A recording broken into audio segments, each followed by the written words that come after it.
श्री परमात्मने नमः। श्री गणेशाय नमः। श्री सरस्वत्यै नमः। श्री गुरुभ्यो नमः। ओम नमो भगवते वासुदेवाय।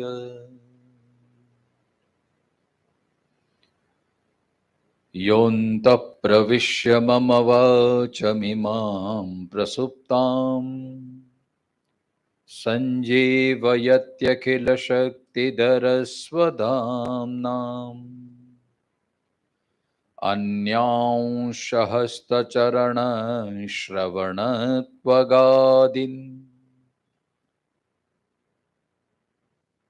नमो भगवते पुरुषाय तुभ्यम्। वसुदेवसुतं देवं कंसचाणूरमर्दनं देवकी परमानन्दं कृष्णं वन्दे जगद्गुरुम्। गुरुब्रह्मा गुरुविष्णु गुरुदेवो महेश्वर गुरु साक्षात् परब्रह्म तस्मै श्री गुरवे नमः।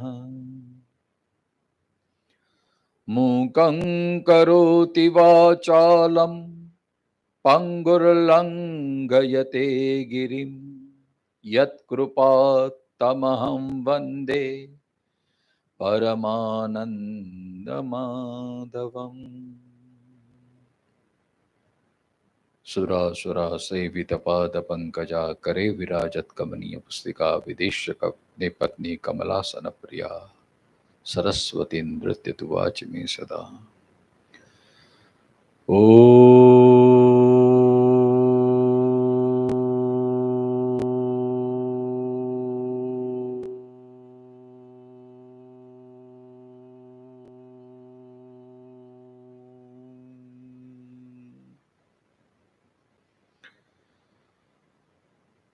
गीता के 8वें अध्याय का 12वां और 13वां श्लोक, उसका हम पारायण करेंगे।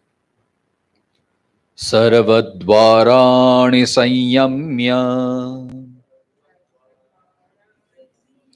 मनोरथि निरुध्य च मूर्ध्याध्यायात्मनः प्राणम् आस्थितो योगधारणाम्। ओम इत्येकाक्षरं ब्रह्म व्याहरन् माम् अनुस्मरन् यः प्रयाति त्यजन् देहम् स याति परमां गतिम्। आइए पुनः एक बार ये गीता चिंतन माला में दया परिवार द्वारा आयोजित प्रेमपुरी आश्रम के पटांग हमारे प्रकाश भाई, दीनाबेन, मीताबेन, गिरीश भाई सब ट्रस्टीगण के सहयोग से और इस दिव्य चेतनाओं के वातावरण में इस गीता का हम अवगाहन कर रहे हैं। कल 11 8वें अध्याय के 11वें श्लोक का कुछ हमने चिंतन किया था। भगवान बताने जा रहे हैं कि जो वेद विद्ता जिसका गान करते हैं, जो वितराग हैं, जो संन्यस्त हैं, ऐसा जिन्होंने अपना जीवन बना लिया है, और जो ब्रह्मचारी हैं, जो इसकी उपासना करता है, इसकी साधना करता है, ऐसे ब्रह्म को भगवान कहते हैं कि मैं संक्षेप में बताने जा रहा हूं। तो 13वें और 12वें और 13वें अध्याय में भगवान हमें उपाय बताएं कि वो साधना करने से, इस साधन से हम परम पद को, परम गति को, परमात्मा को प्राप्त कर सकते हैं। बहुत ही सरल ये 12वां और 13वां श्लोक अगर आपने ये समझ लिया बराबर, और इसके अनुसार आप अगर उपासना करते, अपनी साधना करते हैं, तो भगवान कहते हैं कि वो अंत में मुझे प्राप्त होते हैं। ये साधना करने से आपकी पुनरावृत्ति नहीं होती, मतलब पुनर्जन्म नहीं होता, ऐसा भगवान कहते हैं। तो कौन से वो दो साधन हैं? तो 12वें श्लोक में, 8वें अध्याय के 12वें श्लोक में भगवान कहते हैं सबसे पहला तो आवश्यक है सर्वद्वाराणि संयम्य। ये पहली भूमिका है। अपनी इंद्रियों को जो विषयों के तरफ हमेशा चरती रहती हैं, हमेशा जाती रहती हैं, हमेशा जिनकी लालसा रहती है, ऐसी इंद्रियों से आप अपनी इंद्रियों को वापस लेके आइए। और मनोरथि निरुद्यचः, ये बहुत ही आवश्यक है। देखो, ये मन और इंद्रिय हमेशा साथ में रहते हैं। पहले मन, उसमें विषय आता है, फिर मन इंद्रियों को वो मैसेज पास करता है, और उसके कारण विषय के तरफ इंद्रियां लालायित होती है। अगर इंद्रियों को संयम करना है तो पहले मन को भी संयम करना पड़ेगा। तो मन को किस प्रकार करना है? मन को संयम कैसे करना है? तो मन को भी जहां जहां वो बाहर की तरफ जा रहा है, जो विषयों का चिंतन कर, मन का क्या होता है? मन का कार्य क्या है? संकल्प करना, चिंतन करना, विकल्प करना, ये मन का कार्य है।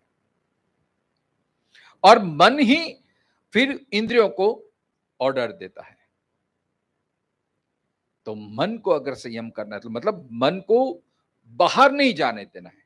मन जहां जहां जाता है वहां वहां फिर देखो, गीता में कहा क्या कहा है? मनोरथि निरुद्यच, मन को हृदय में, हृदय पुंडरी के हृदय कमल में स्थित करना है।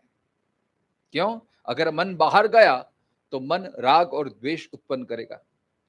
जो अच्छी चीज लगी उसमें राग उत्पन्न हो जाएगा। ये राग और द्वेष मन के कारण ही होता है।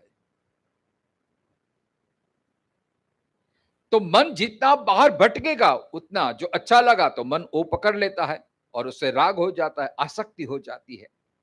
और जो अच्छा नहीं लगता है उसके प्रति घृणा हो जाती है, द्वेष हो जाता है, तिरस्कार हो जाता है।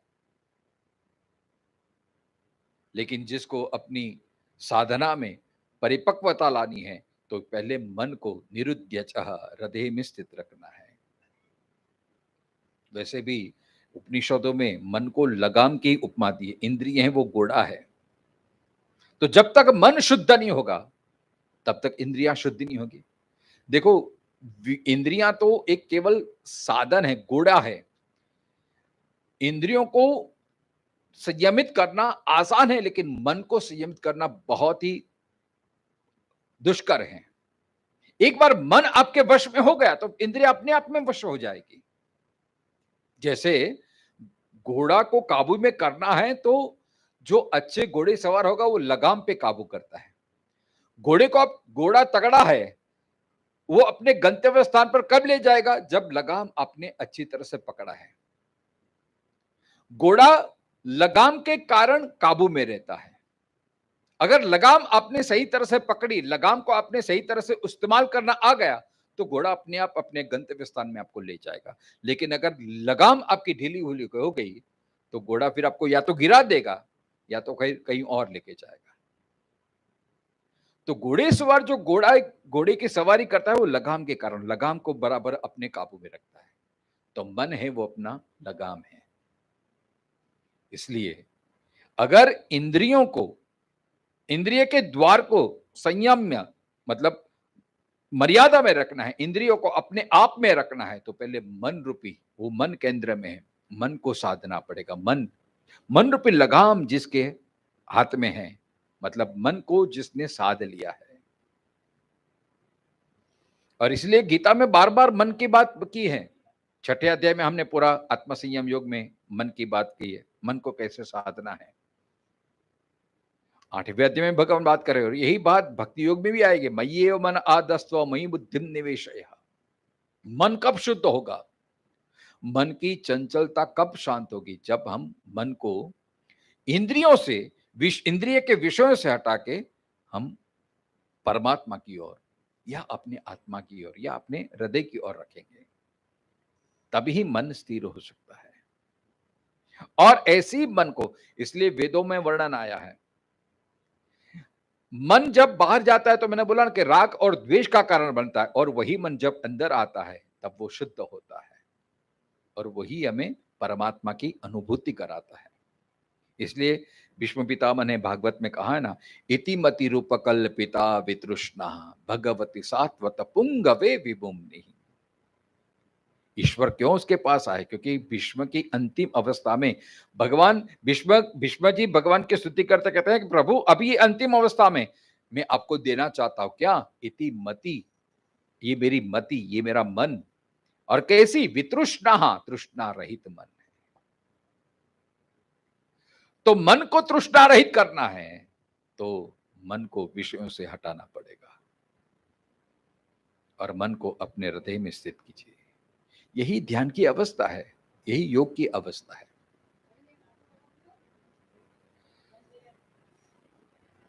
अनुभव करने, ये जो है ना, ये जो गीता में भगवान बता रहे हैं 12वां और 13वां श्लोक, ये साधना का विषय है, ये क्रिया का विषय है, ये आपको अनुभव करना पड़ेगा।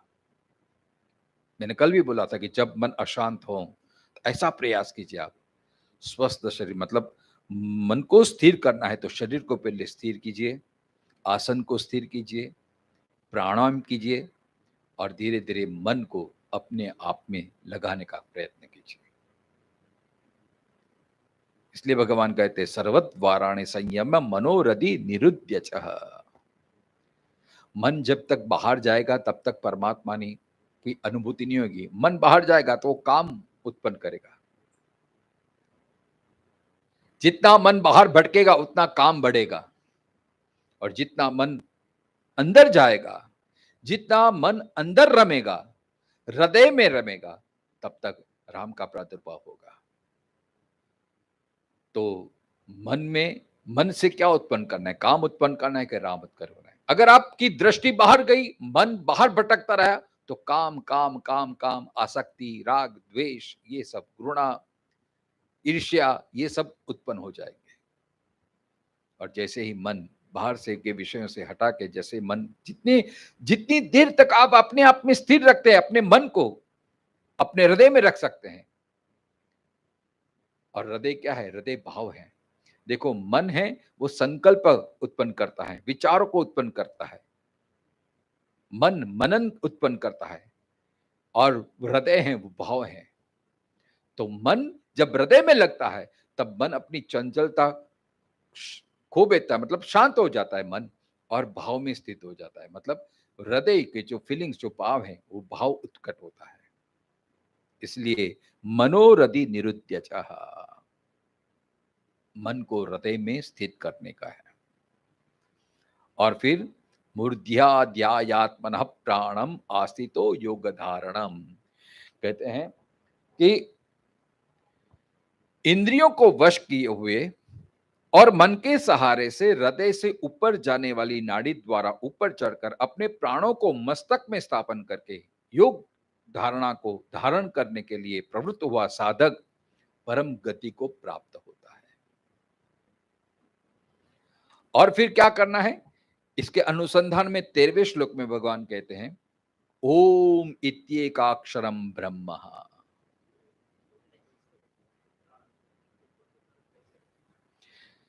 मन को हृदय में स्थित किया आपने, हृदय में भगवान का ध्यान करना है। वैसे योग में षट चक्र की बात आती है, मूलाधार से लेके ब्रह्मरंध्र तक हमारे षट चक्र हैं। अब ऊर्ध्व गमन करना है, मतलब से मूलाधार से लेके ऊपर तरफ की ओर।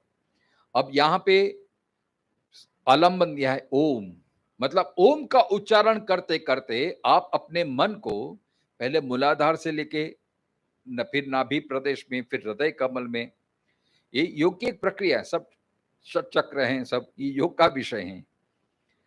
भगवान कहते हैं हृदय में, पहले हृदय में। क्यों हृदय में? क्योंकि सर्वस्य चाहम हृदय सन्निविष्टः, भगवान बार बार गीता में कहते हैं कि हृदय में मैं विराजमान हूं। और प्राणी मात्र में भगवान बैठे हैं, तो हमारे में ईश्वर हैं, तो वो ईश्वर को, हमारे अंदर ईश्वर को ढूंढना है। वो ईश्वर को कैसे ढूंढेंगे? तो पहले मैंने जैसे बताया कि बहुत ऐसे उपनिषदों में प्रक्रिया बताई है, धारणा और ध्यान के माध्यम से। जैसे छठे अध्याय में भगवान ने ध्यान की विधि बताई, यही एक ध्यान की विधि है। पहले तो स्थिर आसन पे बैठना है, समकाय शिरोग्रीवः, डोक, मस्तक और ये कमर को सीधी रखनी है, और फिर इंद्रिय जहां जहां भी जाती है ऐसे इस मुद्रा में ऐसे बैठना है, और जहां जहां इंद्रियों को वापस लाना है विषय और अपने में, पहले श्वास पे आप थोड़ी कंसंट्रेशन कीजिए। हम श्वास लेते हैं, निकालते हैं, उस पे आप कंसंट्रेशन कीजिए। और जैसे जैसे ध्यान सिद्ध होता है, देखो ये प्रक्रिया मैंने बोला ना कल कि सुनने में बहुत सरल लगती है, जैसे हम बैठ जाएंगे और बस ओम का उच्चारण कहेंगे तुरंत नहीं, वो तो अभ्यास करना पड़ता है, बार बार अभ्यास करना पड़ता है। हाँ, इच्छित मरण मतलब जो योगी लोग हैं, इसमें इसमें शब्द आता है ओम इत्येकाक्षरम ब्रह्म व्याहरण मान अनुस्मरण, जो ओम का उच्चारण करके जो मेरा स्मरण करता है, ओम के शब्द का अर्थ के मतलब ईश्वर का स्मरण और ओम शब्द का उच्चारण मन से, या प्रयाति त्यजन देहम सयाति परमाम गति, अपने देह को छोड़ता है, मतलब ये परम योगी की बात हो गई। मतलब मृत्यु आती है, हमारा क्या है, योगी और हमारे में इतना फर्क है कि हमको मृत्यु खींच के ले जाती है। जब योगी मृत्यु आने से वो तैयारी करता है और अपने आप शरीर को छोड़ता है, हमें शरीर छोड़ना पड़ता है, और योगी वो अपने आप शरीर छोड़ता है। मतलब मृत्यु तो सबकी आनी है।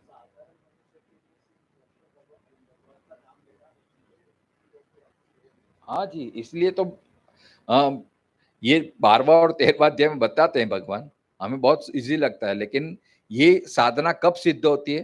तो 14वें अध्याय में भगवान उसको आते हैं, तो हम वो विषय पे आएँगे आपको। लेकिन अभी तो भगवान ये बता रहे हैं, ये 2 बातें। देखो, पहले तो इंद्रियों को संयमित करना है, मन को हृदय में स्थित करना है, प्राणों को ऊपर की तरफ ले जाना है, ब्रह्मरंध्र में ले जाना है। अब ये योग की, इसमें आपको कोई साधक जो गुरु हैं, योगी हैं, उसकी निगरानी में आपको ये करना पड़ेगा कि कैसे प्राणों को ब्रह्मरंध्र में लाया जा सकता है। और वैसे भी मृत्यु जब नजदीक आती है तो ऑटोमेटिक इंद्रियां के द्वार अपने आप सब बंद होने लगते हैं। समझ रहे हैं कि नहीं? अपने आप सब द्वार बंद होने लगते हैं। कल बोला जैसे जैसे बुढ़ापा आता है, वृद्धावस्था आती है, तो इंद्रियां कमजोर होने लगती है। फिर एक स्थिति ऐसी आती है कि फिर कान से बिल्कुल सुनाई नहीं देता है, फिर मुंह से किसी नेवाला भी नहीं जाता है, तब हम परवश हो जाते हैं। लेकिन जो योगी हैं, जिसने निरंतर ये अभ्यास किया है, उसी अवस्था में भी उसका चिंतन चालू रहता है। सब इंद्रिय बंद हो सकती है, अपने आप भी बंद हो जाएगी, लेकिन मन जो है वो कभी मरता नहीं है। क्योंकि अंतःकरण चतुष्टय जो हमारे 3 शरीर हैं, शास्त्रकार ने बताया, स्थूल शरीर, सूक्ष्म शरीर और कारण शरीर। तो मृत्यु तो केवल स्थूल शरीर की होती है, लेकिन जो कारण शरीर है वो अंतःकरण चतुष्टय, जिसमें मन, बुद्धि, चित्त, अहंकार, वो कभी मरता नहीं है, नहीं जाते हैं। बराबर है, बराबर है। तो अंतिम में प्राण रहते हैं, प्राण वायु, प्राण वायु अंतिम में निकलता है, फिर अपान, वो सब धीरे धीरे धीरे बंद हो जाते हैं, लेकिन जो प्राण वायु है वो अंतिम अवस्था, अंतिम तक रहता है। और जब प्राण वायु निकल जाता है, तब शरीर की मृत्यु ऐसी समझी जाती है। अचेतन शरीर जड़ हो जाता है, अचेतन हो जाता है। जब तक प्राण रहते हैं तब तक उसमें चेतना रहती है। लेकिन ये प्राण निकलने के पहले, यहां तो योगी की बात की है, योग की बात की है कि प्राणों को ब्रह्मरंध्र में लेके जाना है, और वो अभ्यास के द्वारा सिद्ध हो सकता है। थोड़ा आप अभ्यास करेंगे और थोड़ी प्रैक्टिस करेंगे, पहले आप किसी समर्थ से ये जान लीजिए प्रक्रिया, और बाद में ये करेंगे तो अवश्य हो सकता है। लेकिन उसके लिए ऐसा मत समझना कि आपने समझ लिया और बाद में जब आएगी मृत्यु तब देख लेंगे, नहीं, उसके लिए निरंतर अभ्यास करना पड़ता है।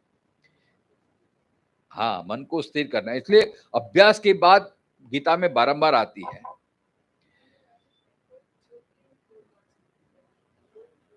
हाँ, ये सब प्रारंभिक ऐसे मन को स्थिर करने के लिए अलग-अलग साधन बताते हैं। या आप दिया की ज्योत ले लो, या आप कोई बिंदी, एक सफेद दीवार पे एक बिंदी लगा लो, उसको त्राटक विद्या बोलते हैं। मीनबत्ती करके, दीपक जला के, या फिर ऐसी कुछ सूक्ष्म लाइट, 0 वोल्ट के लाइट, ऐसे ये सब प्रारंभिक अवस्था है। लेकिन ये निरंतर करना पड़ता है ये सब।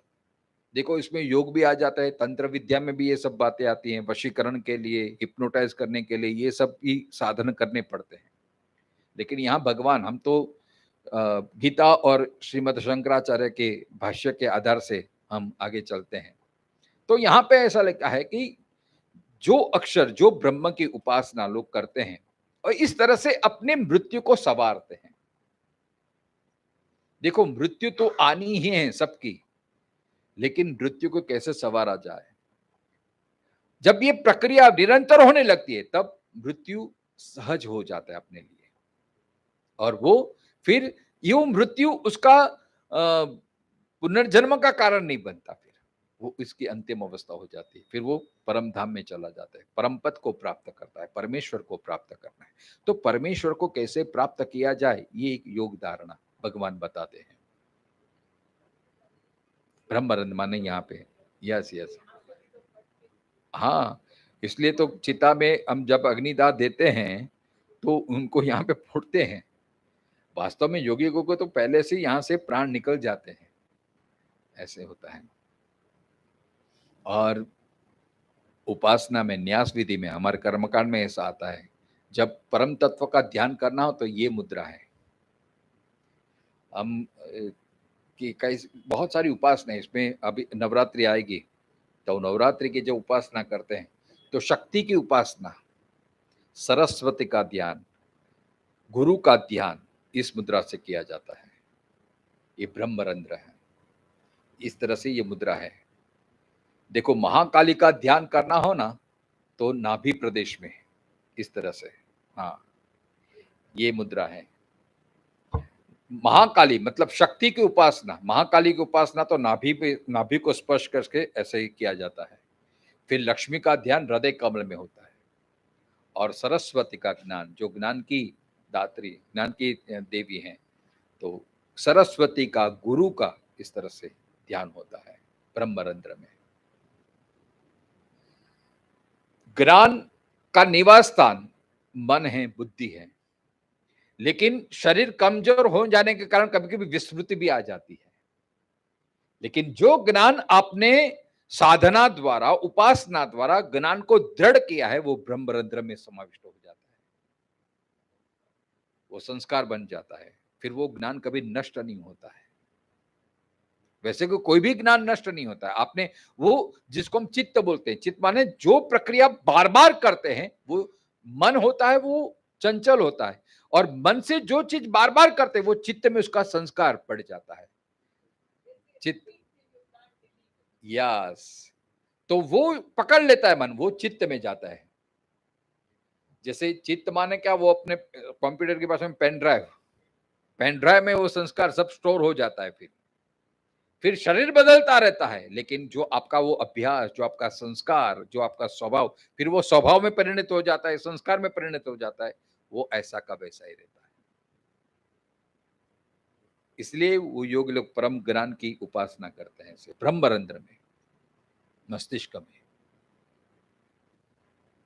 और शरीर की इंद्रियों के विषय में बोले तो सबसे ये जो बोलते हैं ना कि बहुत महत्वपूर्ण ये पार्ट है ब्रह्मरंध्र। बाकी सब इंद्रियां अगर हो ना हो तो भी चलता है, जब तक ये अस्ता है। मतलब मन बुद्धि यहाँ पे उसका स्थान है। मतलब मन का वैसे कोई स्थान, मन तो कोई देख इंद्रिय भी नहीं है, बुद्धि भी नहीं है, लेकिन बोलते हैं व्यापार, अरे तुम्हारी खोपड़ी में कुछ गया कि नहीं ऐसा हम बोलते हैं ना, तुम्हारी खोपड़ी में गया कि नहीं कुछ ज्ञान, कुछ है, खोपड़ी खाली है तुम्हारी। ये तो ज्ञान, ब्रेन, ये यहाँ पे है करने वास्ता। सब कुछ सलामत हो लेकिन ये सलामत ना हो तो आदमी बेकार हो जाता है। और कोई भी इंद्रिय अगर काम ना करे, लेकिन जब तक ये सलामत है, ब्रेन सलामत है, आदमी जी सकता है। इसलिए ब्रह्मरंध्र ये बात कही है। तो अपने प्राणों को ऐसे, ये ध्यान, ध्यान में भी आप जैसे जैसे ध्यान करते जाएंगे, ओम का उच्चार करते, मैं ये बताने जा रहा था कि ये अनुभव आप कर सकते हैं, भले आपको आए ना आए, एक प्रैक्टिस तो करो। इसमें कोई ऐसा नहीं है कि अगर आपने बिना जाने ऐसे करने लगे तो कुछ गलत हो जाएगा, नहीं नहीं, उसका दवा की जैसा नहीं है कि रिएक्शन आएगा, आपको फायदा ही होगा। चाहे आप योगी के पास जाओ या ये गीता को पढ़कर आप इस इतना तो अभ्यास करें। आप छठे अध्याय में पूरा ये ऐसे ध्यान विधि बताई, और यहाँ पे योग के द्वारा बताते भगवान। जब आपके मन की स्थिति, आप बहुत विचलित हो, आप बहुत मायूस हो, मन बहुत निराश है, उदास है, तब ये प्रयोग कीजिए। आप पवित्र वातावरण में बैठे, क्योंकि वातावरण की भी असर होती है। तो घर में कोई पवित्र स्थान हो, वहां पे बैठिए। इसलिए मैंने वातावरण को शुद्ध करने के लिए मैंने बोला था कि एक अगरबत्ती जला लीजिए, एक दिया जला लीजिए, तो अपने आप थोड़ा वातावरण पवित्र हो जाता है। और फिर आप अपने आप में बैठने का प्रयत्न करिए। देखो वास्तव में तो सच्ची शांति, सच्चा सुख वो अपने भीतर ही है। हमारा क्या होता है, मन की वो आदत पड़ गई है कि बाहर भटकता रहता है। क्यों? ये मुझे प्राप्त हो जाएगा तो मैं सुखी हो जाऊंगा, ये मुझे मिल जाएगा तो मैं सुखी हो जाऊंगा, लेकिन ये हमारी भ्रांति है। सच्चा आनंद हमारे भीतर ही है, क्योंकि जैसे परमात्मा सच्चिद आनंद रूप है, वही परमात्मा हमारे अंदर भी विराजमान है। तो वो परमात्मा को अपने अंदर ढूंढना है, वो अक्षर तत्व को हमारे। तो ये शरीर तो नाशवन है, वो क्षर है, वो क्षर शरीर में ही अक्षर की उपासना की जाती है। ये शरीर एक माध्यम है, शरीर एक इंस्ट्रूमेंट है।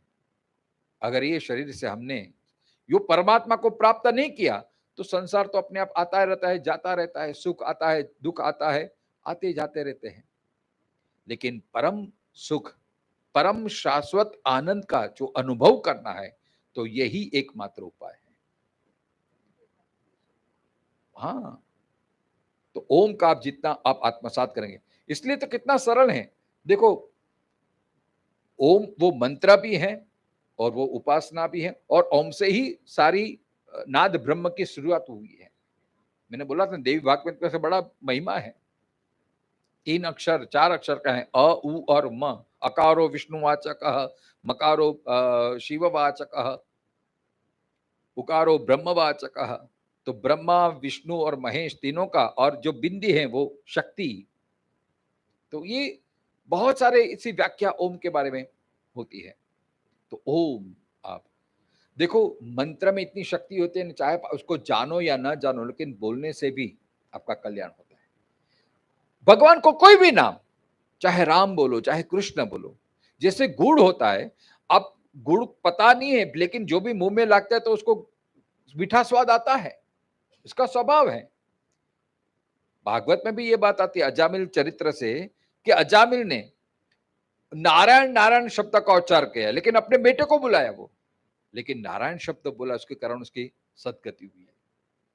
पूरा संवाद है यमदूत और विष्णु के दूत के बीच में।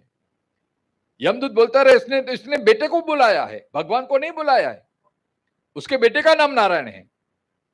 विष्णुदूत क्या बोलते हैं कि भाई बेटे का नाम भले नारायण, नारायण नाम भगवान का है, बस वही उसके जीभ से अंतिम बार नारायण शब्द निकला तो विष्णु लोक में जाएगा।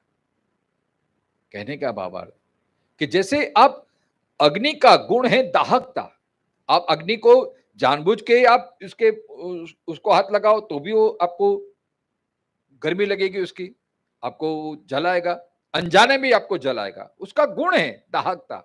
वैसे भगवान का नाम है कृपा का। अब जानबूझ कर लो या अनजाने में भी लो तो भी आपका कल्याण ही होगा। और यहां तो ओम की बात हो रही है, तो ओम वो भी एक प्रणव अक्षर है। तो ओम का उच्चार आप कीजिए। भले आप किसी और का नाम ना करें, लेकिन ओम का तो स्वरत आप स्मरण कर सकते हैं कि नहीं? ओमकार की उपासना बहुत फलदायी है, उसकी बहुत बड़ी महिमा है। तो ओम, हाँ जी, वातावरण भी शुद्धि हो जाती है। और ये मैंने बोला ना कि अनुभवजन्य बात है। जब आपका मन चंचल हो, जब मन में बहुत बड़ी चिंताएं सता रही हो, तो कुछ न करे, बस अगर आपका परमात्मा का नाम आए ना आए, लेकिन ओम का तो ओम, और कोई भी बोल सकता है, सरल है वो। तो ओम का उच्चारण कीजिए। और किस तरह से? उसको लंबाते, ओम ओम ओम ऐसे नहीं बोलना है।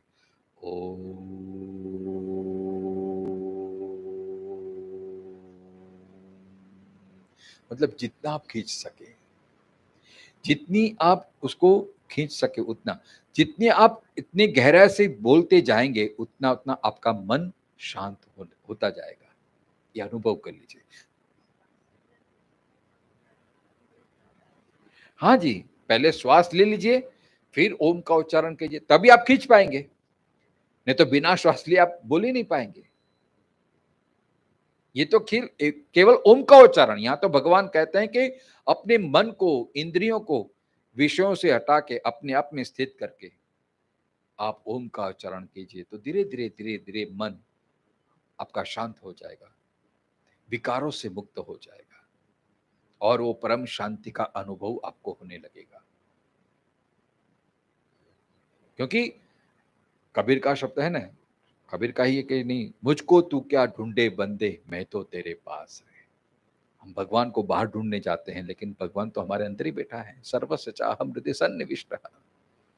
तो जिसने अपने आप को पा लिया, मतलब परमात्मा को पा लिया, ध्यान और कुछ नहीं है, बस अपने आप को पहचानने की प्रक्रिया है। जैसे जैसे आपका ध्यान सिद्ध होने लगता है, आप कौन है वो आपको अनुभव होने लगता है। और जिस क्षण आपको आप कौन है उसका अनुभव हो जाता है, उसी क्षण परमात्मा क्या है उसका भी अनुभव हो जाता है। क्योंकि अंततो गत्वा आप और परमात्मा दोनों एक ही हैं। आत्मा ही परमात्मा का स्वरूप है।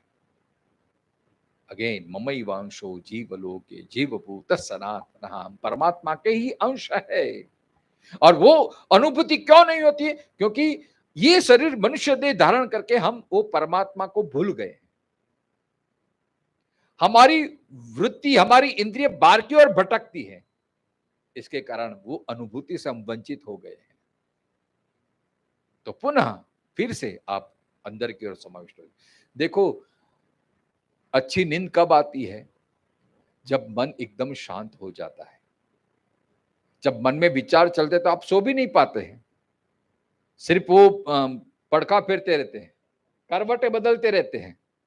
क्यों? आज नींद नहीं आती भाई, मन में ये विचार जाता नहीं है। अगर निद्रा भी लेनी है तो मन को विचार शून्य करना पड़ता है। ये तो ध्यान अवस्था है। तो परमात्मा का अनुभव करना है तो मन को कितना विकारों से मुक्त रखना पड़ेगा। तो वो कैसे सिद्ध होगा? बारंबार अभ्यास। इसलिए कि ओम इत्येकाक्षरम ब्रह्म व्याहवरन मान अनुस्वरन य प्रयाति त्यजन देहम। इस तरह से अभ्यास करते करते, जो ओम का उच्चारण करके और मुझ परमात्मा का चिंतन करते हुए जो शरीर को छोड़ता है, यहाँ पे लिखा है सत्यजन परित्यजन देहम शरीरं त्यजन देहम इति प्रयाण विशेषणार्थम देह त्यागेन प्राणायाम आत्मानो न स्वरूप नाशेन इत्यर्थः। मतलब यहाँ पे जो आत्मा है उसकी अनुभूति होने लगती है। तो यहाँ मरण का लक्षण करने के लिए है किसका? त्यजन देहम, देह का मरण होता है, लेकिन अपनी स्मृति बनी रहती है वो। तो ये 13वां और 12वां और 13वां श्लोक, इसका अभ्यास, इसको ये प्रैक्टिकल भगवान बता रहे हैं। तो अगर आपको शांति पाना है, देखो ये पर्यायवाची शब्द हैं। परमात्मा माने जहां शांति है वो परमात्मा है, जो प्रसन्नता है वो परमात्मा है, जो आनंद है वही परमात्मा है। सच्चिदानंद रूपाय। तो सच्ची शांति का अनुभव करना है, संतोष का अनुभव करना है, प्रसन्नता का अनुभव करना है, तो ये आपको करना पड़ेगा। तो आज से ही शुरुआत कर दीजिए बस घर पे जाके, और ये निरंतर अभ्यास करना है। इसलिए 14वां श्लोक बहुत महत्वपूर्ण है। ये तो हमें लगता है कि चलो ये तो बात बहुत अच्छी है कि जब मृत्यु आ जाएगी तो ऐसा हम अभ्यास कर लेंगे, हम बैठ जाएंगे या तो सोते सोते हम ओम का उच्चारण करेंगे तो हमारा कल्याण हो जाएगा। लेकिन ये इतनी सरल बात नहीं है, क्योंकि मन का एक स्वभाव है कि जो चीज बारंबार करते उसकी आदत पड़ जाती है। अगर ये हमने एक बार किया, फिर 2 दिन ड्रॉप किया, फिर तीसरे दिन वापस शुरू किया, 4-5 दिन लगातार किया, फिर 6 महीने बाद फिर बंद कर दिया, तो ये योग सिद्ध नहीं होगा। इसलिए 14वें श्लोक में कहते हैं, 14वां श्लोक बहुत महत्वपूर्ण है। अनन्य चेता सततम यो माम स्मरति नित्यशः तस्याहं सुलभ पार्थ नित्य युक्तस्य योगिनः। देखो ये बात है 14वें श्लोक में भगवान कहते हैं अनन्य चेता सततम। सततम माने निरंतर, प्रतिदिन। अनन्य चेता, अनन्य चेता माने जिसका मन मुझ में लग गया है, जिसका मन प्रभुमय हो गया है। और जिसका मन प्रभुमय कब होता है? जो निरंतर प्रभु को याद करता है। मैंने बोला ना, मन का एक स्वभाव है, मन से आप जो कार्य निरंतर करते हैं तो मन वो पकड़ लेता है। मन वो स्पॉन्ज जैसा है, रुई जैसे। रुई आप पानी में डालो तो पानी को शोष लेता है, आप दूध में डालो तो दूध शोष लेता है, आप घासलेट में डालो तो घासलेट शोष लेता है। ऐसे मन से आप निरंतर क्या करते हैं वही आदत पड़ जाती है। हम बोलते हैं ना, आदत से मजबूर। जो क्रिया बार बार मन के द्वारा करते हैं वो आदत पड़ जाती है। लेकिन हमारा दुर्भाग्य है कि हम बुरी बुरी चीजों की आदत पड़ जाती है, लेकिन अच्छी चीजों की आदत पड़ती नहीं, क्योंकि उसका अभ्यास हम नहीं करते हैं। कई लोग ऐसे वैष्णव होते हैं कि ना धो के सबसे पहले भगवान की सेवा करनी है, पूजा पाठ करना है, माला करनी है। अब निरंतर ये 6 महीने तक लगातार करते रहिए, फिर उसकी आदत हो जाएगी आपको। और न करे नारायण, एक दिन आपको ना धो के तुरंत भागना पड़ेगा, उतना भी समय नहीं है। तब आपको मन सतत वो खुशता रहेगा, अरे आज मेरी सेवा अधूरी रहेगी, आज मेरी माला अधूरी रहेगी, आज मेरा पाठ अधूरा रह गया, क्योंकि वो अभ्यास हो गया आपको, वो मन उसमें ढल गया है। तो जो चीज आप बार बार करते हैं तो मन वो कैचअप, मन तदाकार हो जाता है। वो चित्त में ऐसी आवृत्ति बन जाती है, फिर उसके बिना आपको नहीं चलता है। लेकिन हमारा दुर्भाग्य कि हम वो कभी करते ही नहीं। कितने जन हम के रोज नित्य माला करते हैं, नित्य भगवान का पाठ करते हैं, नित्य भगवान की सेवा करते हैं, चाहे कुछ भी हो जाए, नियम तोड़ना नहीं है। लेकिन हमारे लिए तो भगवान नाम ये तो टेकन फॉर ग्रांटेड, सब वक्त मिला तो करते हैं, मन में आया तो करते हैं, नहीं तो नहीं करते हैं। अरे भगवान कहाँ भागे जाने वाले हैं, बाद में करेंगे, बाद। तो मन फिर उसको निग्लेक्ट करता रहता है। मन किस चीज को पकड़े, जो आप उसको प्राधान्य देते हैं।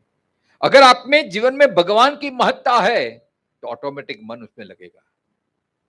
बच्चे को आप कितना प्रेम करते हैं, तो आप कहीं भी होगा तो बच्चे का स्मरण आता है कि नहीं, मेरा बेटा भी क्या करता होगा, क्योंकि उसके प्रति लगाव है।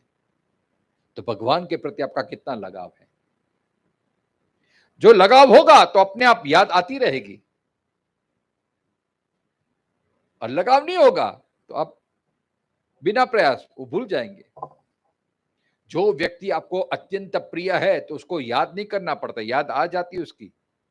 आप कुछ भी देखो और याद आ जाएगी, क्योंकि उसके प्रति आपको प्रेम है। तो भगवान के प्रति आपको कितना प्रेम है?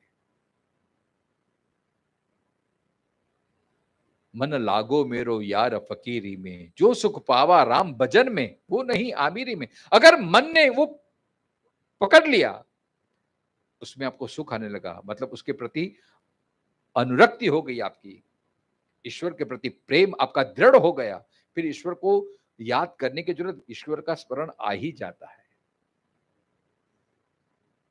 और ईश्वर को आप कितना प्रेम करते उसकी कैसे आप मापेंगे, उसको कैसे पता चलेगा? जब आप फ्री होते हैं तब आप किसको याद करते हैं? वैसे तो व्यस्तता में हम समझ सकते हैं, जब व्यस्त रहते आदमी तो उसमें मन लगा रहता है, लेकिन जैसे ही आप निवृत्त होते हैं, सब कार्य से आप निवृत्त होते हैं, रिलैक्स होते हैं, तब भगवान की याद आती है कि नहीं, अनायास भगवान का स्मरण आ जाता है, तो समझ लेना कि आप सही दिशा में हो, आपका मन ईश्वर के प्रति लगा हुआ है। इसलिए कहा अनन्य चेता सततम, जिसका मन, चेता का मतलब होता है मन, चेता का मतलब होता है ज्ञान, सचित, चित माने ज्ञान, मतलब मेरा जो भी ज्ञान है वो ईश्वर का ही, ईश्वर के लिए ही है। हम जो भी ज्ञान प्राप्त करते हैं, ज्ञान भी ईश्वरी है, तो प्रभु मेरा कुछ नहीं है, सब जो तेरा ही है। इसको बोलते हैं अनन्य चेता। अनन्य चेता माने जिसने अपने आप को भगवान में विलीन कर दिया।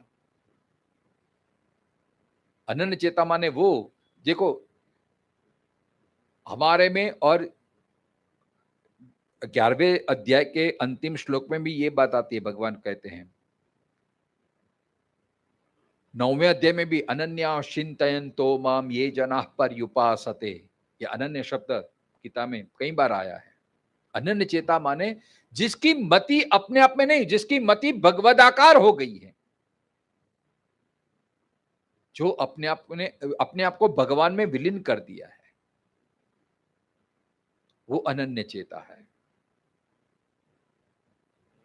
अपने ज्ञान को प्रभु से अभिन्न मानना, मेरा जो भी ज्ञान है प्रभु ये तेरा ही दिया हुआ है, तेरा ही है, और मेरा ज्ञान तू ही है, बस ये अनन्य चेता है। अनन्य चेता नहीं होता तो क्या, अहंकार आ जाता है, मैं ज्ञानी, मैं विद्वान, मैं ब्राह्मण, मैं पंडित, मैं वैष्णव, तो मतलब आपकी अनन्य चेता नहीं है। अनन्य चेता माने प्रभु मैं तेरा, हमारा कौन है, मैं और मैं किसका हूं, इसको बोलते हैं अनन्य चेता। जब मैं किसका, तो हम बोलते हैं मैं मेरे पति का, मैं मेरी पत्नी का, मैं मेरे बेटे का, मैं मेरे परिवार का, मैं मेरे गुरु का, तो ये अनन्य चेता नहीं है।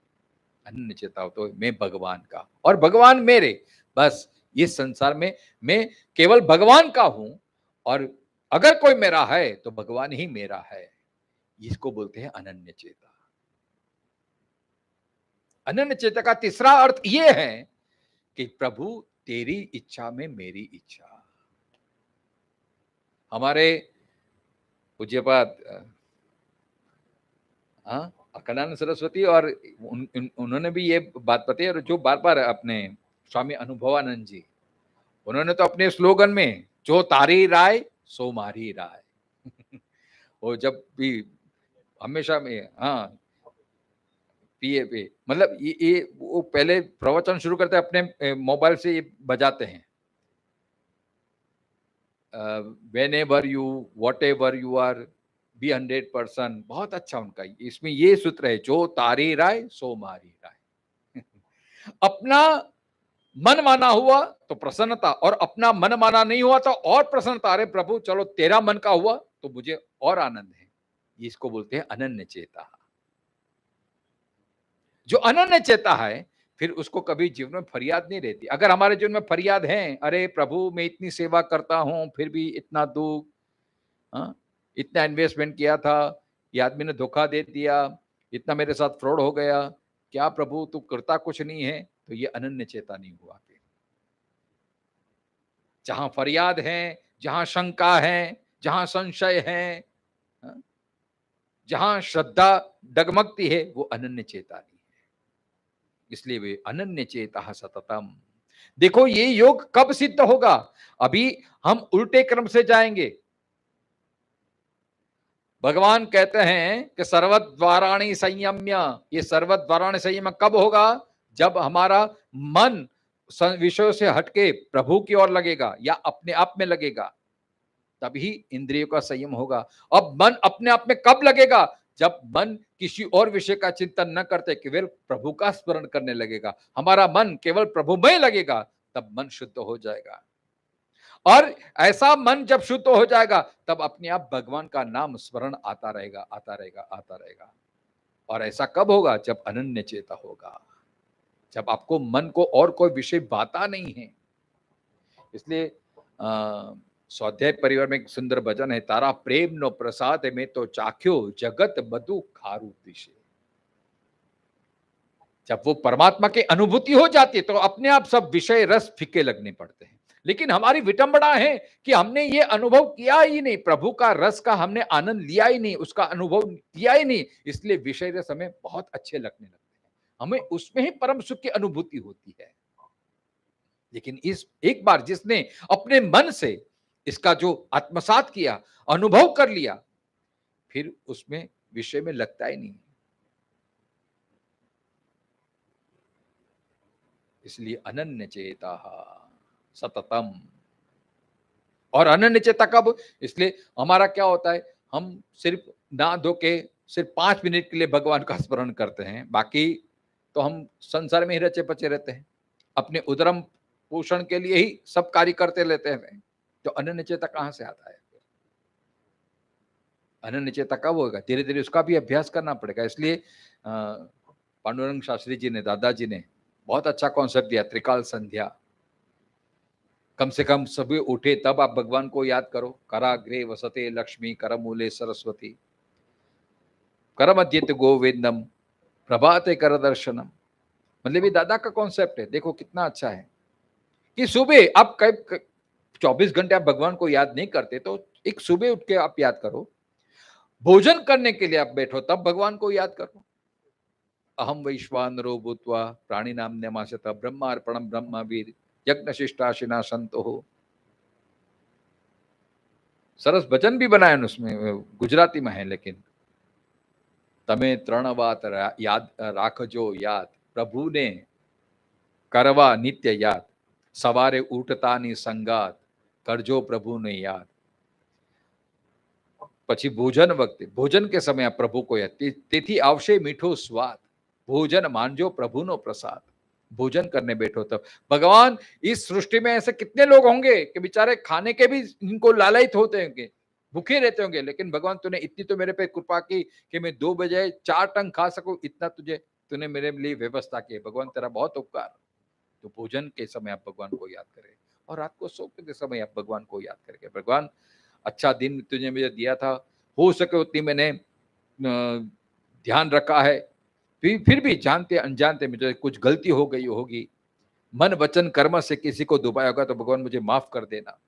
और भगवान को याद करते करते सो जाते हैं तो अच्छी नींद भी आती है। तो 3 बार, कम से कम दिन में 3 बार तो भगवान की याद, ये अभ्यास हो जाएगा। फिर धीरे धीरे बढ़ाते रहिए। फिर कोई भी काम शुरू करो तो भगवान को याद करो, घर से निकलो तो भगवान को याद करो, ऑफिस में आओ भगवान को याद करो, कोई कार्य शुरू करो तो भगवान को याद करो। ऐसे धीरे धीरे धीरे निरंतर अभ्यास करना चाहिए।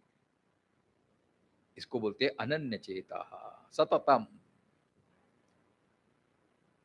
अनन्य चेता का मतलब आप ये मत समझना कि 24 घंटे बस मन से प्रभु का विचार, तो फिर दूसरा करे क्या, तो हम जीना तो है। मतलब अनन्य चेता माने आप जो भी करो भगवान उसमें मिला दो बस, उसको बोलते हैं अनन्य चेता। मैं बिजनेस क्यों कर रहा हूं? मैं मेरे स्वार्थ के लिए कर रहा हूं, प्रॉफिट होगा तो मैं ऐश आराम करूंगा, तो ये सांसारिक क्रिया हो गई। लेकिन बिजनेस कर रहा हूं तो जो भी मुनाफा होगा कुछ भगवत कार्य करूंगा, कुछ भगवान के लिए हिस्सा निकालूंगा, तो आपका बिजनेस करना भी अनन्य चेता हो गया, वो प्रभु का भजन हो गया, प्रभु का कार्य हो गया। बिजनेस करते करते भी ये भाव आ गया तो ये कार्य भगवान के लिए हो गया। और आप कोई भी काम करो लेकिन मन से, तो मन में तो कितने सारे ख्याल आते रहते हैं, तो जैसे जैसे अभ्यास बढ़ेगा तो प्रभु का चिंतन अपने आप बढ़ने लगेगा। और जब आप सब काम से निवृत्त होके जब शांत बैठे हैं, तब प्रभु का स्मरण आ जाता है, तो आपकी वो साधना सच्ची, उसको बोलते हैं अनन्य चेता। लेकिन हमारा क्या होता है, जैसे हम रिलैक्स होता है तो तुरंत मोबाइल हाथ में आ जाता है, फिर गेम शुरू हो जाता है, चैटिंग शुरू हो जाते हैं। या तो फिर टीवी का रिमोट कंट्रोल हाथ में आ जाता है, पिक्चर देखने लगते हैं। लेकिन जो सच्चा योगी है तो वो जैसे ही उसका मन शांत होता है तो तुरंत प्रभु का नाम स्मरण याद आ जाता है। तो अनन्य चेता सततम, यहाँ पे दो शब्द हैं, सततम और नित्यशः स्मरति, यो माम स्मरति नित्यशः, नित्य मेरी स्मरण करें। अगर आपने नित्य ही अभ्यास किया तो अंत समय में भगवान का याद। भगवान आगे कहते हैं ना, अंत काले च मामे स्मरण मुक्त्वा कलेवरम, प्रभु का स्मरण अंत बार में जो करता है अंत समय में, तो भगवान कहते हैं वो मुझे प्राप्त होता है। लेकिन उसके लिए निरंतर, यहाँ भगवान कहते हैं नित्यशः, नित्य मेरा स्मरण करना चाहिए, तभी आ जाता है। क्योंकि सारी जिंदगी हमने जो किया अंतिम समय वही याद आता है। अगर सारी जिंदगी शेयर बाजार में चले गए तो अंतिम समय शेयर बाजार ही याद आ जाएगा। इसलिए नित्य प्रभु का स्मरण करना चाहिए, तो ही अंत समय में ये आता है। अनन्य चेता सततम यो मां स्मरति नित्यशः। तो आपका जो प्रश्न था प्रकाश भाई कि ये कैसे होता है, तो ये निरंतर करना पड़ता है। ये योग है, ये साधना है, निरंतर करनी पड़ती है। ऐसा नहीं कि एक बार आपको अनुभव हो गया फिर आपने छोड़ दिया तो नहीं चलेगा। वैसे भी कोई कला का भी क्षेत्र होता है तो साधना तो निरंतर है। भगवान में भी, ये गीता में बार बार स्वाध्याय बार बार आता है, सततम सततम सततम, नित्य करना है।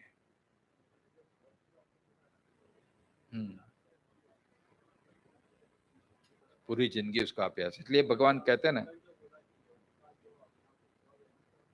हाँ हाँ, उसमें भी इसमें भी ये देखो, योग का ये ऊर्ध्वगमन की प्रक्रिया भी, ये योग की प्रक्रिया भी आप नित्य करेंगे तभी वो सिद्ध होगा। ध्यान भी नित्य करेंगे तो भी वो सिद्ध। एक बार आपने ध्यान कर लिया, अनुभव हो गया, फिर लोग छोड़ देते, अरे वाह मेरे को ब्रह्मानुभूति हो गई, ब्रह्मानुभूति हो गई, तो आपकी यात्रा अधूरी रह जाएगी। चमत्कार तो भगवान देते हैं और भगवान परीक्षा भी करते हैं। एकाध सिद्धि मिल जाए तो आदमी हवा में उड़ने लगता है। फिर ये ध्यान में तो इतनी सारी शक्तियां कि बहुत सारे इसमें चमत्कार होते हैं, लेकिन वो भी सब क्योंकि अंतिम आपकी क्या है, ब्रह्म की प्राप्ति। ये तो सब बाय प्रोडक्ट है। जैसे आप प्रवास करते हो तो बीच में सूरत भी आता है, वो नवसारी भी आता है, ऐसे अष्टसिद्धि नवनिधि तो आती रहती है, लेकिन वहां अगर आप रुक गए तो फिर ब्रह्मानुभूति नहीं होगी फिर आपकी। इसके लिए निरंतर उसको भी निग्लेक्ट करना है। इसको ही बोलते हैं अनन्य चेता। जैसे जैसे भगवत शरण बढ़ता है तो ऐसे अपने आप में प्रसन्नता बढ़ती है, फिर वो उसमें ही आदमी रममाण हो जाता है। लेकिन हमारा अंतिम लक्ष्य तो है कि परमात्मा की प्राप्ति। देखो, इसलिए अनन्य चेता, अनन्य चेता माने एक ही इष्ट। अनन्य चेता का दूसरा अर्थ ये होता है कि जो अनन्य भाव से मेरा स्मरण, मतलब एक ही ईश्वर को स्मरण करना है। इसलिए वो सूक्ति है ना, एको देवम केशवम व शिवम व, एको मंत्र हो, मंत्र एक होना चाहिए, इष्ट देव एक होने चाहिए। अब भगवान सबको मानो लेकिन उपासना एक की होनी चाहिए, उसको बोलते हैं अनन्य चेता। न अन्य, दूसरा कोई नहीं। हमारा क्या होता है, कभी हम गणेश की उपासना करते हैं, अभी गणपति आ जाएंगे तो गणपति बापा मोरिया, गणपति बापा मोरिया, और जैसे 10 दिन खत्म हो जाएंगे फिर अंबा माता शुरू हो जाएंगे, अंबे मात की जय। हमारे भगवान बदलते रहते हैं, ऐसा नहीं होता, एक ही भगवान। इसलिए इष्ट देव आपके आपके इष्ट की उपासना एक ही होनी चाहिए। इसलिए श्रीमद वल्लभाचार्य ने ये अनन्याश्रय जो शब्द आया है, इसका कॉन्सेप्ट यही है। पुष्टि संप्रदाय में लालन की सेवा करनी है, बस उसकी सेवा करते रहो। एक ही देव की उपासना, वही आपको सिद्धि देगी। आपने कहानी सुनी है कि बहुत सरल है, वो जोक टाइप है। दो आदमी डूब रहे, एक मुसलमान और एक हिंदू, दोनों डूब रहे थे नौका में, नदी में डूब रहे थे। तो मुसलमान ने या अल्लाह बचा ले मुझे, या अल्लाह बचा ले मुझे। और वो जो हिंदू था कभी हे गणेश जी मुझे बचा लीजिए, हे गणेश जी मुझे बचा लीजिए, फिर अरे अम्बा माँ मुझे बचा लीजिए, हे अम्बा माँ मुझे बचा लीजिए, हे भगवान कृष्ण मुझे बचा लीजिए। वो हिंदू डूब गया, मुसलमान तैर गया। अब दोनों जब गए स्वर्ग में तो हिंदू ने फरियाद की, क्या भगवान मैंने आपको इतना बुलाया, आपने मुझे बचाया नहीं। और वो अल्लाह अल्लाह करता रहा, उसको वो तो आपसे वो अल्लाह श्रेष्ठ है। भगवान ने कहा, अरे भाई मैं क्या करूं, अब मैं आने ही वाला था, तूने बोला गणेश जी मुझे बता, तो मैं गणेश के रूप में आ रहा था, और जैसे आने की तैयारी कर रहा था तब तो बोले हे अम्बा मुझे बचा लो, मैं वापस गया, फिर अम्बा का रूप धारण करने के लिए गया। ईश्वर तो एक ही है, तत्व तो एक ही है, लेकिन रूप अलग अलग है। अब तूने अम्बा अम्बा बोला तो मैं अम्बा का वेश धारण करने के लिए वहां सजने के लिए गया, और जैसे वहां आ रहा था अम्बा का रूप धारण करके, तब हे विष्णु मुझे बचा लो, तो फिर वापस गया मैं विष्णु का रूप धारण करने के लिए। क्योंकि यादृशीवान, आप जिस रूप की उपासना करते उस रूप में भगवान आपको दर्शन देते हैं। हाँ, तो अनन्यास चिंतयन्तो माम ये जना पर्युपासते। अनन्यता का अर्थ होता है न अन्य, दूसरा कोई नहीं, बस एक तू ही तू, और वो तू मतलब कोई भी, चाहे गणेश की उपासना, तो गणेश की उपासना आप निरंतर करते रहे, वही सिद्धि आपको प्राप्त हो, वही अनुभूति हो। क्योंकि देखो तत्व एक ही है, परमात्मा एक ही है। कबीर का दुआ है ना कि कबीरा कुआ एक है, पनिहारी अनेक, बर्तन सब न्यारे भय, लेकिन पानी सब में एक। तत्व तो एक ही है, लेकिन रूप अलग अलग है। आप किस रूप की उपासना करते हैं, आप किस देव की उपासना करते हैं, वो देव की उपासना, और उसमें निरंतरता होनी चाहिए, नित्य उपासना होनी चाहिए। वैसे भी मंत्र भी एक ही होना चाहिए, कोई भी एक मंत्र, चाहे भी गायत्री मंत्र हो, चाहे ओम क्यों ना हो, ओम का भी आप अनुष्ठान करें तो केवल ओम का अनुष्ठान करें निरंतर, तो अभी आपको सिद्धि मिल सकती है। मंत्र एक होना चाहिए, इष्ट देव एक होना चाहिए, मानो सबको, ऐसा नहीं कि फिर दूसरे को छूना ही नहीं है, नहीं, वो तो एक कचरा है।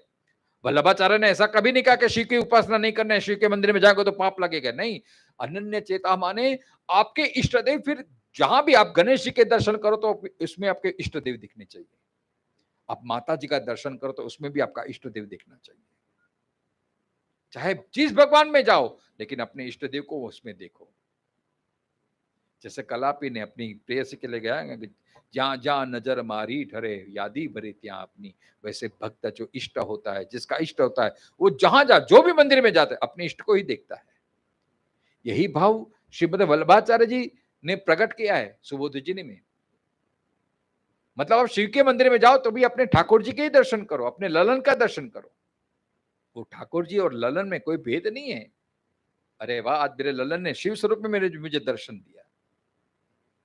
तुलसीदास जी का प्रसंग है ना कि भगवान आए तो भगवान बोले कि नहीं भगवान मुझे धनुष के बाण के उसमें मुझे दर्शन दो, तो भगवान को ऐसे बन के आना पड़ा। तो इसको बोलते हैं अनन्य चेता। हमारी तो इतनी मतलब पेशेंस नहीं होता, तो कुछ 1-2 साल हमने गणेश की उपासना की, फिर उसको छोड़ देते, फिर देवी की उपासना शुरू कर देते, अनुष्ठान शुरू कर देते हैं। और अनुष्ठान क्यों करते हैं? सिद्धि के लिए। अनन्य चेता उसको बोलते हैं कि जो भगवान को ही बजना चाहता है। हमारा क्या होता है, भगवान से हम चाहते हैं, भगवान को नहीं चाहते, भगवान से चाहते हैं। यो अनन्य चेता नहीं हुई, क्योंकि हमारे लिए भगवान गौण है और हमारी सिद्धि, हमारा फल वो मुख्य है। सिद्धि विनायक में अभी तो गणेश जी के दिन आ जाएगा, बड़ी बड़ी लंबी लंबी लाइन लगती है, बोलते हैं हमारा कितने लोगों में भक्ति है, लेकिन लोग अपनी अपनी एप्लीकेशन लेके जाते हैं। गणेश जी में किसी को इंटरेस्ट नहीं है, भगवान मेरा धंधा बराबर चला दे, भगवान मेरी लड़की बड़ी हो गई उसको पास करा दे, उसको अच्छा दामाद दिला दे, भगवान ये करा दे। कोई पेड़ा लेके जाता है, कोई श्रीफल, ये सब भगवान को घुस देने की प्रयत्न करता है। ये दर्शन नहीं है, ये तो हम सौदाबाजी करने जाते हैं। भगवान मुझे कुछ लेना नहीं है, कुछ मांगना नहीं है, सिर्फ तेरे दर्शन के लिए लाया है, इसको बोलते हैं अनन्य चेता। इस तरह से हम कभी जाते हैं भगवान में मंदिर में? बहुत कम लोग ऐसे होते हैं, जो ज्ञानी होते हैं वो जाते हैं केवल ईश्वर के दर्शन के लिए। प्रभु तू चाहिए, मुझे तुझसे कुछ नहीं चाहिए। इसलिए भक्ति में उत्कट कौन है? यथा ब्रज गोपी का नाम, गोपियां जो कृष्ण को प्रेम करती हैं, उससे कुछ चाहने से रखती है, अरे कृष्ण मेरे को मिल जाए, वो मुझे ये कर जाए, नहीं। कृष्ण के सुख में उसको अपना सुख दिखता है। तत्सुखे सुखित्वम, प्रभु तेरी मर्जी में मेरी मर्जी, तू जैसे रखेगा, जिस हाल में, जिस वेश में, जिस देश में रहो, राधा रमन राधा रमण कहो। और राधा रमण लालच के लिए नहीं, मेरा दुख दूर, अगर मैं भगवान का नाम नहीं लूंगा तो मुझे पाप लगेगा, ऐसे डर से भी नहीं, अपने स्वभाव से बस राधा रमण, राधा रमण, जो निरंतर प्रभु का चिंतन करता रहता है, अनन्य चेता। तो अनन्य चेता के बहुत सारे अर्थ हैं, जो केवल एक इष्ट देव का, तो ही आपको सिद्धि हो सकती है, तो ही आपको अनुभूति हो सकती है। तो ये संकल्प करे कि कोई भी एक आपका इष्ट देव होना चाहिए, और उसकी, उस पे आप निरंतर श्रद्धा रखें। देखो, एकलव्य ने द्रोणाचार्य की मूर्ति बनाई और उसमें अपनी श्रद्धा लगी, अनन्य भाव रखा, तो उसको विद्या की प्राप्ति हुई कि नहीं?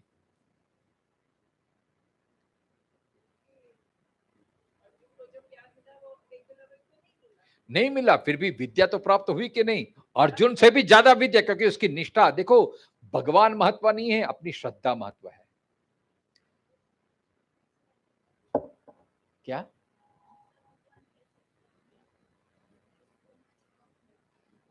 भगवान तो बहुत सारे हैं, मैंने जैसे बोला ना कि आपको जिसमें प्रेम है, आप एक चुन लो कि मुझे इस भगवान की उपासना करनी है। मैंने बोला ना कि तत्व तो एक ही है। देखो, आप एक कोई आपको पिता करके बुलाते हैं, कोई आपको चाचा करके बुलाते हैं, कोई आपको मामा कह के बुलाते हैं, जो संबंध और गुण के अनुसार अलग अलग, लेकिन वास्तव में आप एक ही हैं। ऐसे भगवान परम तत्व एक ही हैं, लेकिन जैसे जैसे उन्होंने अवतार कार्य के, उसे अलग अलग नाम पढ़ते गए, लेकिन तत्व तो एक ही है। लेकिन अगर हमें सिद्धि प्राप्त करनी है, तो एक स्वरूप की आप उपासना कर लीजिए, कोई भी एक स्वरूप की। चाहे आप देवी के, आपको देवी अच्छी लगती है तो कोई देवी की उपासना शुरू कर दे, चाहे आपको विष्णु अच्छे लगते तो विष्णु का कोई भी स्वरूप, फिर वो राम हो, कृष्ण हो, शालिग्राम हो, बालकृष्ण हो। देखो, ये तो साधन है मात्र, हमारी निष्ठा, हमारी श्रद्धा को दृढ़ करना है। जैसे प्रहलाद की अनन्यता थी कि मेरे भगवान अत्र तत्र सर्वत्र हैं। चले, हिरण्यकशिपु कहता है बता तेरा भगवान कहां है?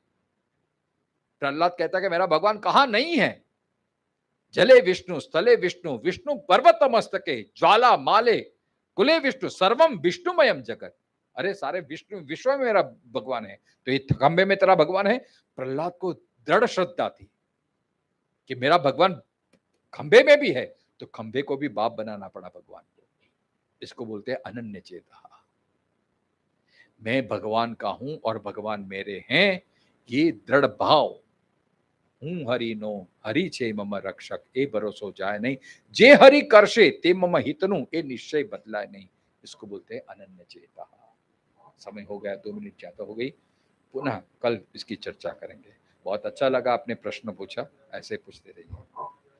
पूर्णात् पूर्णमुदच्यते, पूर्णस्य पूर्णमादाय पूर्णमेवावशिष्यते। ओम शांति शांति शांति।